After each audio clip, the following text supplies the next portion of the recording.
रामकृष्ण हरी मंडळी, वारकरी संप्रदायातील नामांकित कीर्तनकारांची कीर्तन ऐकण्यासाठी आत्ताच आपल्या संतश्रेष्ठ या यूट्यूब चॅनलला सबस्क्राईब करा.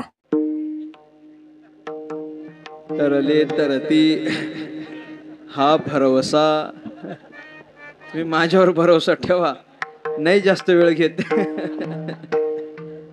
भाग्यवंत म्हणो तया शरण गेले पंढरी राया, तरले तरती हा भरवसा नामधारकांचा ठसा. जगद्गुरु तुकाराम महाराजांच्या अभंगाचं चिंतन आपण करत आहोत.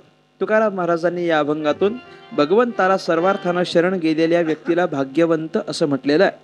त्यांना भाग्यवंत कशा करता म्हटलं, त्याची दोन कारणं तुकाराम महाराज दुसऱ्या तिसऱ्या चरणामध्ये सांगतात. तरले तरती हा भरवसा नामधारकांचा ठसा. भगवान परमात्म्याला पंढरीनाथाला शरण गेले म्हणजे त्यांची वाणी त्यानं भगवान परमात्म्याला समर्पित केली. आपली वाणी भगवान परमात्म्याला समर्पित केली. ऐका, बोलू नका. आपली वाणी भगवान परमात्म्याला समर्पित केली याचा अर्थ वाणीने आता दुसरा कोणताच विषय नाही, केवळ परमात्म्याचं नामचिंतन आहे, बोलण्याची नाही. आता देवाविण काही, देवाशिवाय दुसरं कोणताच विषय त्यांच्या ठिकाणी येत नाही. तत्चिंतनम तत्कथनम अन्योन्यम तत्प्रबोधनम. योग वासिष्ठ बोलतं, दुसरं काही ते बोलत नाहीत. तत्चिंतनम त्याचंच चिंतन, तत्कथनम त्याचंच कथन, आणि अन्योन्यम तत्प्रबोधनम अगदी दोघांमध्ये संवाद जरी झाला तरी तो देवाच्याच संबंधानं संवाद होतो, अन्य कुणाच्या संबंधानं संवाद होत नाही. मच्चित्ता मदगत प्राणा बोधयंतः परस्परम, परस्परांमधला संवाद सुद्धा त्यांचा भगवंताच्याच संबंधानं असतो. आणि अशी वाणी जेव्हा भगवंताकरता समर्पित होते आणि वाणी भगवान परमात्म्याचं भजन करते, तेव्हा त्या भजनाचा आपल्यावर होणारा परिणाम तुकोबाऱ्या सांगतात. तरले तरती हा भरवसा. पूर्वी तरले हे आपल्याला ठाऊक आहे, पण पुढे पण त्याच्याने अनेक जण तरतील हा भरवसा आहे, हा विश्वास आहे, ही खात्री आहे. कुणाची खात्री आहे? नामधारकांची प्रसिद्धी आहे, नामधारकांची खात्री आहे. नामधारकांचा ठसा आहे. सर्वसामान्य कुणी सांगत नाही. तुकाराम महाराजांसारखा नामधारक महात्मा आतापर्यंत होऊन गेलेल्या सगळ्या सिद्ध मुनी ऋषी यांना प्रश्न करत असताना तुकोबाऱ्या म्हणतात, नामे तरला नाही कोण, ऐसा द्यावा निवडून, सांगा विनवितो तुम्हाशी संत महंत सिद्ध ऋषी. कोण असा एखादा दाखवा बरं. भगवान परमात्म्याचं भजन करायला लागला आणि वाया गेला, आहे का असा कुणी? भगवंताचं भजन करायला लागला आणि वाया गेला असं कधीच होत नाही. उलट भगवंताचं भजन करायला लागल्यानंतर वाया गेलेली सुधारतात असा इतिहास आहे. वाया गेलेली सुधारणं हा भगवान परमात्म्याचा भजनाचा परिणाम आहे. त्यामुळे तरले हे पण खरं आहे, तरती हा विश्वास आहे. कशातून तरले आणि कशामध्ये तरती? आपल्याला प्राप्त असलेलं हे जे संसार रूपी मायाजाळ आहे, हे जे भवसागर आहे, या सागरातून पार होणं तसं तर शक्य नाही आहे, पण भगवान परमात्म्याचं भजन करायला लागलो तर ते शक्य होईल. या संसार रूपी मायाजाळातून पार होणं हे आतापर्यंत अनेकांना शक्य झालेलं नाही. अनेक जणांनी प्रयत्न केले, स्वसामर्थ्यानं जाण्याचा प्रयत्न केलं, पण ते शक्य झालं नाही. आपल्याला चिंतन सांगितले ना, या भव नदीमध्ये कितीतरी जण पुढे गेले हो, कितीतरी, मोजमापच नाही त्याचा, पण कुणीच परत आले नाही आणि कुणी पहिलं तीराला सुद्धा गेले नाही. पहिलं तीराला जाणारे फार थोडे. आंधळ्या पांगळ्यामध्ये त्याचं चिंतन केलेलं आहे. चालता वाट पुढे भय वाटते चित्ती, बहुत जन गेले नाही आले मागुती, न देखो काय झाले कान तेही ऐकती, बैसल संधी भागी तुझ धरून चित्ती, आता माझी करी चिंता दान देई भगवंता. असं चिंतन केलेलं आहे. चालता वाट पुढे भय वाटते चित्ती. का भय वाटते? बहुत जन गेले पण नाही आले मागुती, कोणी परत आलं नाही. न देखो काय झाले कान तेही ऐकती. या संसार समुद्रातून पलीकडे जाण्याकरिता अनेक जण मार्गस्थ झाले, पण कोणीच परत आलं नाही. स्वसामर्थ्याने पहिलं तीराला जाणं ब्रह्मादिक देवांना सुद्धा शक्य नाही. मग कुणीच पहिलं तीराला जात नाही का? कुणीच संसार समुद्र पार करून जात नाही का? भगवंतानं सांगितलं कुणीच जात नाही असं नाही.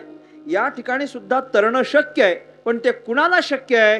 भगवंतानं ज्ञानोबाऱ्यांनी देवाच्या मुखातून ज्ञानेश्वरीमध्ये सांगितलं, येथ एक लीला तरले जे सर्व भावे मज भजले, तया ऐलची थडिये सरले मायाजाळ. जे भगवान परमात्म्याला भजले, भगवान परमात्म्याला शरण गेले, त्यांना मायाजाळ नावाची गोष्टच राहिली नाही. भवसमुद्र पार करून जावा लागतच नाही. का?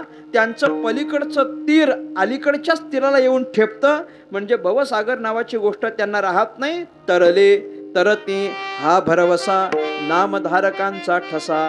भवसमुद्रातून तरता येतं हे एक. पुढं तुकोबाराय म्हणतात, भुक्ती मुक्तीचे ते स्थळ भोळ्या भाविका निर्मळ. भगवान परमात्मा शरण गेल्यानंतर त्याच्याकडं काय काय मिळतं? भुक्तीही प्राप्त होते आणि मुक्तीही प्राप्त होते. भुक्ती देणारा पण भगवंतच आहे आणि मुक्ती देणारा पण भगवंतच आहे. भुक्ती म्हणजे भोग आणि मुक्ती म्हणजे मोक्ष. दोन्ही भगवान परमात्म्याकडे मिळतात. दोघांची उदाहरणच सांगायची झाली तर भोग ज्याला प्राप्त झाले असा सुदामा पहा आणि मुक्ती जिला प्राप्त झाली अशी पुतना पहा. दोघांच्या अंतःकरणात देवाच्या संबंधानं निरनिराळ्या प्रकारची भावना आहे, पण भोगही प्राप्त आहे आणि मोक्ष म्हणजे मुक्ती सुद्धा प्राप्त आहे. भुक्ती मुक्तीचे ते स्थळ पण कोणाकरिता? भोळ्या भाविका निर्मळ. त्याच्याकडे जाण्याकरिता अंतःकरण निर्मळ करावं लागेल.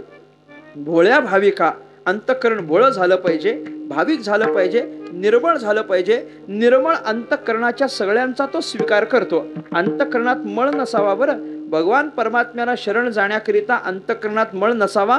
अंतःकरण अगदी स्वच्छ असलं पाहिजे. त्या स्वच्छ असलेल्या अंतःकरणाकडे देव नजर घालतो. अंतःकरण जर मलिन असेल तर भगवंत त्याच्याकडे पाहत नाही. सामान्य गोष्ट मी तुम्हाला सांगतो, सामान्य गोष्ट सांगतो. स्वच्छता किती महत्वाची हो अंतःकरणाची. अंतःकरण स्वच्छ असणं देव तपासून पाहतो. आम्ही भजनात जरी बसलेलो असतो तरी देव तुमचं अंतःकरण तपासून पाहतो, स्वच्छ आहे की नाही. स्वच्छ असेल तरच तुमच्या अंतःकरणाकडे वळून पाहतो, नाहीतर देवाला तुमच्याकडे ढुंकून बघायला वेळ नाही. भगवान परमात्मा पाहत नाही, तो बघतच असेल ना. मी गमतीनं म्हणत असतो, एखाद्या लग्न कार्यात माणूस गेला किंवा एखाद्या कीर्तनाच्या ठिकाणी गेला. इकडे ही पद्धत नाही समजा, इथं सगळीच जण खाली बसलेले आहेत, आमच्याकडे खुर्चीत बसतात. मुंबईकडे काय आता काही लोक ज्यांना खरंच बसण्याचा त्रास असतो खुर्चीत बसतात, किंवा एखाद्या लग्नाला गेलो की खुर्चीत बसतो. माणूस त्या खुर्चीवर बसत असताना तुम्ही बारीक निरीक्षण करा. खुर्चीवर बसत असताना माणूस आधी त्याच्यावर असा बोट फिरवून बघतो की नाही? काय बघतो? धूळ आहे की नाही, स्वच्छ आहे की नाही पाहतो की नाही. म्हणजे सामान्य खुर्चीवर बसायचं होतं तर माणसानं बोट लावून बघितलं ही स्वच्छ आहे की नाही.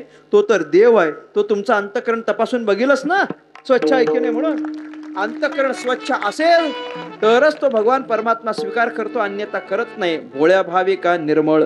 निर्मळ अंतःकरणाच्या सगळ्याला तो स्वीकारतो. आणि तुकोबारा म्हणतात हे आपण सांगतो अशातला काही भाग नाही. आम्ही सांगतो म्हणून तुम्ही भगवंताला शरण जा असं नाही. गायली पुराणी तुका म्हणे वेदवाणी. आम्ही नाही, पुराणांनी आणि वेदांनी गायलंय म्हणून तरी तुम्ही त्याला शरण जा. आम्ही कुठं सांगायला लागलो? आम्ही सांगतो म्हणून नाही.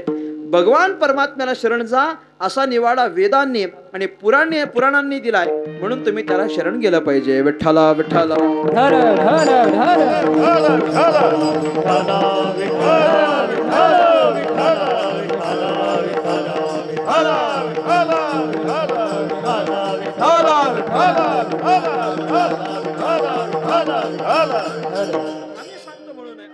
वेदांनी वेद पहा, ऋचा पहा, पुराण पहा, शास्त्र पहा, या सगळ्याने आपल्याला हेच सांगितलेलं आहे. सगळ्यांचं एकमत आहे.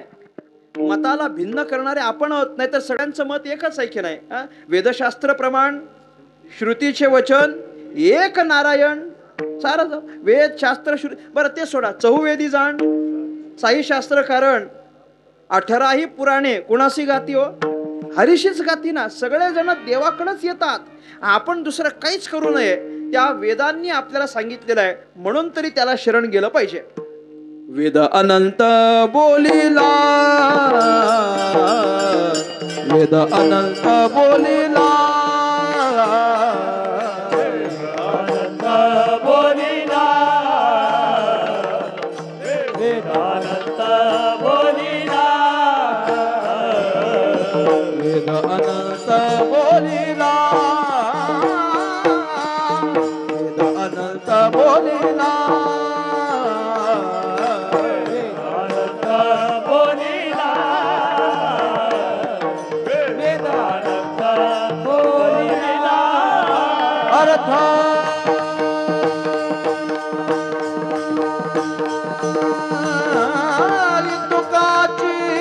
साधिला अर्थाई तुकाची साधिला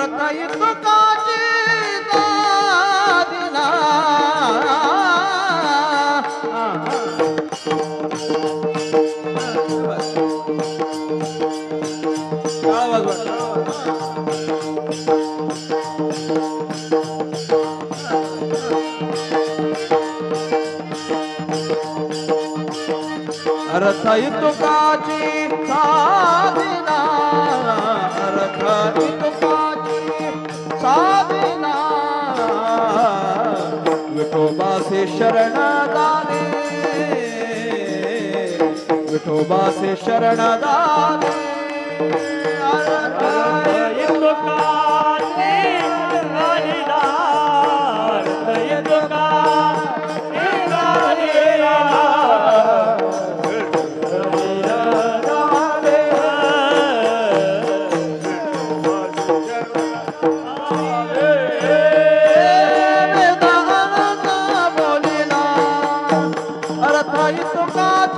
साधिला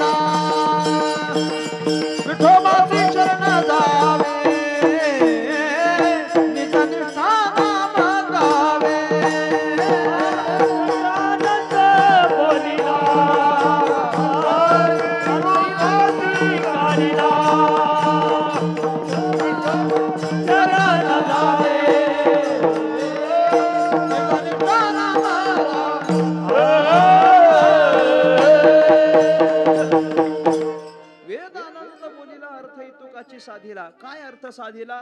दोनच गोष्टी. विठोबासे शरण जावे, निजनिष्ठा नाम गावे. अख्ख्या वेदांनी हा एकच अर्थ सांगितलेला आहे. एक तर विठोबाला शरण गेलं पाहिजे आणि दुसरं म्हणजे निष्ठापूर्वक भगवान परमात्म्याचं नामचिंतन केलं पाहिजे. अशा पद्धतीनं त्याचं नामचिंतन करणं, त्याच्या या सगळ्या उपासनेवर निष्ठा व्यक्त करणं आणि विश्वास ठेवणं ही सगळी शरणागतीची अंग आहेत. तुकाराम महाराज म्हणतात, वेदांनी सांगितलं म्हणून तुम्ही त्याला शरण जा. भुक्तिमुक्तीचं स्थळ आहे म्हणून तुम्ही त्याला शरण जा. आणि मागे अनेक जण तरले, पुढे पण अनेक जण तरतील म्हणून तुम्ही त्याला शरण जा. या सगळ्या वचनाला ऐकून जो जो कोणी भगवान परमात्म्याला शरण जाईल, तुकाराम महाराज त्याच्याकरता म्हणतात भाग्यवंत म्हणोतया.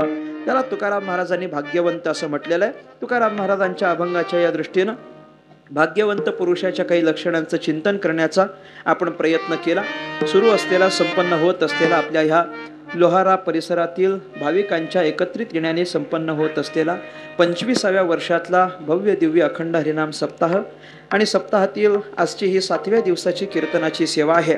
अनेक संत महंतांच्या कृपेच्या वर्षावानं संपन्न होत असलेला आपला हा उत्सव आहे. स्वानंद सुखनिवासी प्रातःस्मरणीय तात्यासाहेब वास्कर महाराज, स्वानंद सुखनिवासी प्रातःस्मरणीय मारुती महाराज कानेगावकर या सगळ्यांच्या कृपा आशीर्वादानं श्रद्धेय आदरणीय गुरुबाबा औसेकर महाराज आणि परमश्रद्धेय पूज्य हरिभक्तीपरायण महेश महाराज माकणीकर यांच्या आशीर्वादानं आणि कुशल मार्गदर्शनानं संपन्न होत असलेला आपला हा उत्सव आहे. एक अत्यंत सुशील अशा पद्धतीचं व्यक्तिमत्व, शांत स्वभावाचं, सर्वांना एकत्रित घेऊन आणि परमार्थ मार्गावर प्रविष्ट झालेले हे एक व्यक्तिमत्व आहे. त्यांना व्यक्तिमत्व म्हणण्यापेक्षा त्यांना आपल्याला एक कोणीतरी महात्मा असं म्हणणं मला जास्त सोयीस्कर वाटेल. व्यक्तिमत्व हे व्यक्तिमहत्व असतं. त्या व्यक्तीच्या ठिकाणी जी जी काही लक्षणं असतात ती त्यांच्या ठिकाणी नाहीत. अगदी बाल्यावस्थेपासून ज्यांचा परमार्थ सुरू होतो आणि ज्यांचा परमार्थ तरुणाईमध्ये आल्यानंतर सुद्धा अगदी उच्चांक गाठत जातो, वयाच्या 30शीत आल्यानंतर आपल्या जवळजवळ 150-200 गावांना एकत्रित घेऊन परमार्थ करतो, त्यांना सामान्य व्यक्ती म्हणता येत नाही.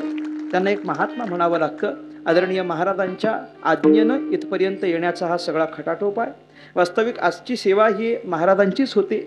महेश महाराजांची असलेली सेवा आजची आणि 3ऱ्या दिवसाची माझी सेवा. माझ्याकडं 3ऱ्या दिवसाची सेवा, पण मुंबईवरूनचा इथपर्यंतचा असलेला प्रवास, त्या प्रवासात निर्माण झालेला प्रतिबंध म्हणजे सगळ्यात मोठी रहदारी, ट्रॅफिक. तेव्हा मला पण असंच वाटत होतं, जळोतती येथे उपजविती अंतराय. म्हटलं हे कधी ट्रॅफिक बंद होणार आहे कुणास ठाऊक. मोठे मोठे हायवे झाले, अमुक झालं, तरी ट्रॅफिक संपत नाही. त्यावेळेला तुम्हाला अगदी खरं सांगतो, घाबरत महेश महाराजांना फोन केला. मी म्हटलं जर असं आपण अदलाबदल केली तर चालेल काय? त्यांनी मला बरं आता वास्तविक पाहता ते निर्णय देऊ शकत होते. त्यांनी मला सांगितलं इथल्या व्यवस्थापकांचा विचार घेतो आणि तुम्हाला कळवतो. हे कुठलाच मार्गदर्शक सांगत नाही, व्यवस्थापकांचा विचार घेऊन सांगतो. पुढच्या 10 मिनिटात त्यांनी सांगितलं की बाबा मग तुम्हाला 21 तारखेला माझ्या जागेवर यायला जमेल काय? मी त्यांना सांगितलं 21 तारखेला तुमच्या ठिकाणी कीर्तन करायला जमेल, तुमच्या जागेवर येणं जमणार नाही. तेवढं आपल्याला जमणार नाही म्हटलं. ते माझ्याच्यानं तरी शक्य नाही, जरी आडनावाचा भाग्यवंत असलो तरी म्हटलं आपल्याच्यानं ते शक्य नाही. फार तर तुमच्या ठिकाणी येऊन मी कीर्तन करू शकतो. आणि मग या ठिकाणी येण्याचा आजचा हा सगळा प्रयास, अगदी सकाळपासून सुरू केलेला प्रवास, संध्याकाळी 7-7:30 वाजता इथं पोहोचलो. महाराजांच्या आज्ञेने ही कीर्तनाची सेवा प्राप्त झाली. अत्यंत कुशल मार्गदर्शनानं संपन्न होत असलेला आपला हा 25व्या वर्षातला रजत महोत्सवी वर्षातला अखंड हरिनाम सप्ताह आहे. पूज्य हरिभक्तीपरायण रामरावजी महाराज ढोक यांच्या पवित्र मुखारविंदातून आपण श्रवण केलेली रामकथा आणि तत्सोबत सुरू असलेला हा कीर्तन महोत्सव आणि अनेक महाराष्ट्रातील विचारवंतांच्या मुखानं आपण श्रवण केलेलं सगळं तत्वज्ञान, या सगळ्याला पार करून झाल्यानंतर तुम्ही माझ्या मुखातले काही बोबडे शब्द ऐकलेले आहेत. वास्तविक हे महाराजांचं नियोजन अगदी योग्य होतं बरं का, की 3ऱ्या दिवसाला कोणाला ठेवावं, 7व्या दिवशी कोणाला ठेवावं. पण त्यांच्या नियोजनामध्ये थोडासा बदल झाला आणि मी थोडासा हस्तक्षेप केला. त्याच्यामुळे आज इथे ही सेवा प्राप्त झाली. महाराजांच्याही चरणी नतमस्तक होतो. आज माझं मोठं भाग्य आहे की ज्यांच्याकडे पाहून आपला सगळाच हा परिसर आणि आपल्या परिसरातला सगळाच तरुण वर्ग परमार्थामध्ये प्रविष्ट होतो आहे. महाराजांचे पूज्य पिताश्री सद्गुरू हरिभक्तीपरायण ज्ञानेश्वर महाराज या ठिकाणी उपस्थित आहेत. बाबांच्याही चरणी दंडवत व्यक्त करतो. माझं मोठं भाग्य आहे. मुळात याच्यापेक्षा मोठं दुसरं कोणतं भाग्य असावं? संतांच्या भूमीत यावं, कीर्तन करण्याची संधी प्राप्त व्हावी, महात्म्याची आज्ञा प्राप्त व्हावी आणि महात्म्याचे पिताश्री कीर्तनात समोर बसावेत. याच्यापेक्षा मोठं असं दुसरं कुठलंच भाग्य नाही. म्हणूनच मी विचार केला होता की आजचा अभंग आपलाच असावा, म्हणून मी भाग्यवंत म्हणवत या. म्हटलं कायम लक्षात राहिलं पाहिजे. एखाद्याने विचारलंच बाबा अभंग कुठला, कोणीच विसरणार नाही. विसराल का तुम्ही? नाही तर म्हणा नाही. एवढं सोपं करून ठेवलं मी. उद्याच्या महाराजांनी विचारलं बाबा कालच्या महाराजांनी अभंग कुठला होता, तुम्हाला विसर पडायला नको म्हणून भाग्यवंत म्हणवता या. अगदी आडनावाचा अभंग घेतला. या ठिकाणी सेवा झालेली सेवा सद्गुरुनाथांच्या चरणी समर्पित करतो. इथं आल्यानंतर हरिभक्तीपरायण परमश्रद्धेय आमचे परममित्र भूषण महाराज तळणीकर या ठिकाणी उपस्थित आहेत. त्यांची भेट झाली. अत्यंत सालस असलेलं हे व्यक्तिमत्व आहे. आपल्या परिसराचं हे सगळं वैभव आहे, तरुण वैभव आहे. आणि ही सगळी जी तरुण मंडळी आहेत, आम्हाला तरुणाईला एकत्र परमार्थ करत असताना फार आनंद होतो आहे. कारण काय आहे, आम्ही सगळे तरुण पण आहोत आणि आम्ही भाग्यवंत पण आहोत. तरणा भाग्यवंत नटे हरी कीर्तनात हे जे तुकोबारायांचं वाक्य आहे की नाही, त्याप्रमाणे ही सगळी जी तरुण मंडळी आम्ही परमार्थ मार्गावर प्रवेशित झालेलो आहोत, या आम्हा सगळ्यांना उत्तम परमार्थ करता यावा याच्याकरिता सद्गुरुनाथांनी आमच्यावर कृपा करावी. आपल्या सगळ्यांवर कृपेचा वर्षाव करून आपला परमार्थ वृद्धिंगत होत राहावा अशी सद्गुरुनाथांच्या चरणी प्रार्थना करतो. माझ्या वाणीला पूर्णविराम. ज्ञानेश्वर माऊली ज्ञानराज माऊली तुकाराम. ज्ञानेश्वर माऊली ज्ञानेश्वर माऊली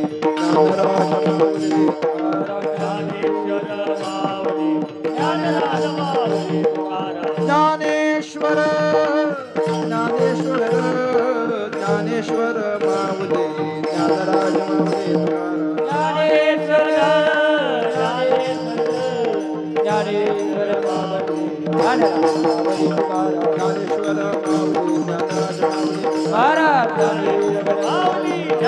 माऊली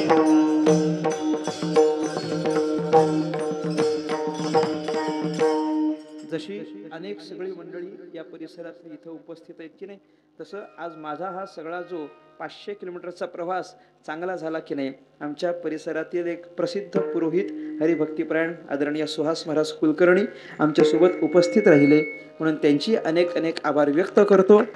मोठा वेळ काढून, नाहीतर त्यांना पण तारीख मोकळी नसते. जशी माझी डायरी भरलेली तशी त्यांची पण डायरी भरलेली. काम फक्त निरनिराळ आहे, परंतु ते या ठिकाणी उपस्थित राहिले. त्यांनी मला हेच सांगितलं होतं की मला महेश महाराजांची भेट घ्यायची आहे. त्याच्याकरिता ते आले बरं का. महाराजांच्या प्रती त्यांचा चांगला आदरभाव आहे आणि म्हणून ते या ठिकाणी आले आणि आपल्या सगळ्यांमध्ये उपस्थित राहिले. त्यांचेही आभार व्यक्त करतो. माझ्या वाणीला विराम. गायली पुराणे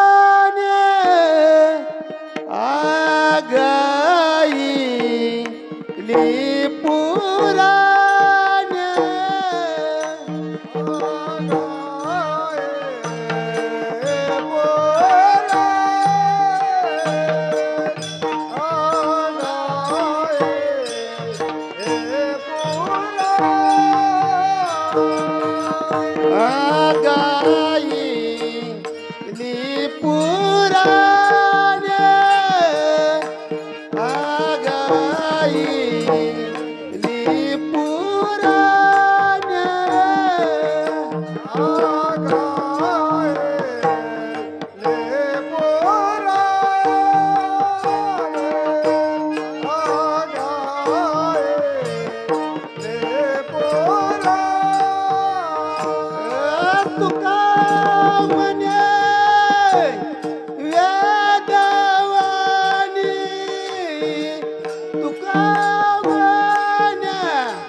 गुरुवर्य महेश बाबा तरले तरती हा भरवसा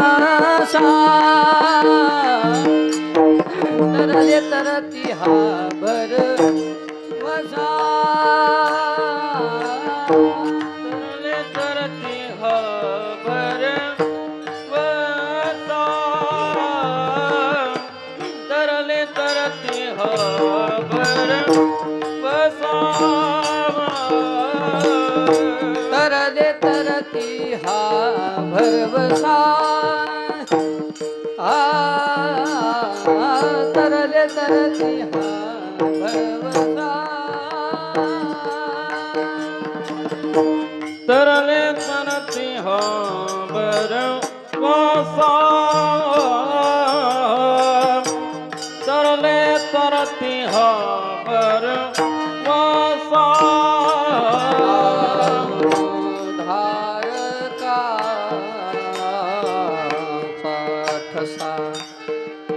नाम धारकाचा ठसा तरले तरती हा भरवसा तरले तरती हा भरवसा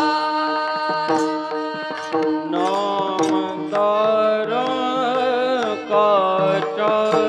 ठसा नामदार काचा ठसा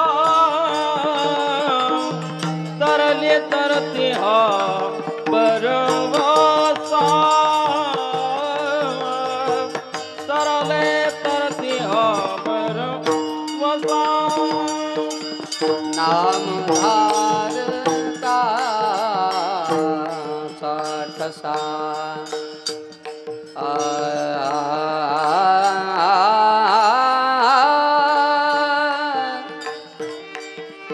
नाम धारगा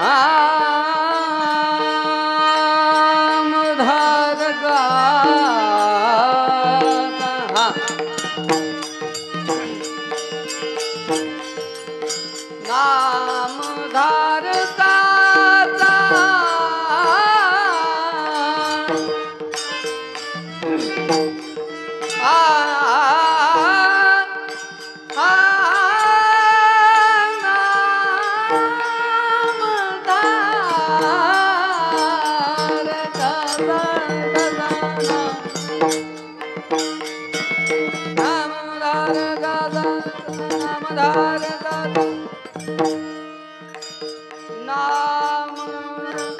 नामदार का चटसा नामदार का चटसा नामदार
का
पहिल्यांदा चष्मा असल्याचा फायदा कळला, कारण मला चष्मा दिले मला कळलंच नाही. कधी मागे येऊन उभे होते मला दिसलंच नाही. अच्छा, कोणालाच दिसलं नाही, मग मी बरा आहे. मागे येऊन कधी उभे राहिले मला कळलंच नाही. आणि मला चष्मा असल्या कारणाने लांबचं दिसत नाही, आणि लांबचं दिसत नाही ते बरं आहे. म्हणजे किती श्रोते आहेत हे पण कळत नाही. आपल्या जवळजवळचे बघितले भरपूर झालं, लांबचे नाही दिसले तरी चालतात. स्वतः बाबा या ठिकाणी कीर्तनात उपस्थित राहिले. चाल म्हटले, माझ्याकरिता ही मोठी आनंदाची गोष्ट आहे, मोठी आनंदाची गोष्ट आहे. एवढा प्राप्त झालेला आनंद मनात साठवतो, तुम्हाला कल्याणाचा मार्ग सांगतो आणि मी धरतो. कल्याण कर की नाही आम्ही, बस तेवढं धरतो. आपण सगळ्यांनी परमात्म्याच्या नामात, परमात्म्याच्या भजनात प्रवृत्त व्हावं अशी अपेक्षा व्यक्त करतो. वाणीला पूर्णविराम.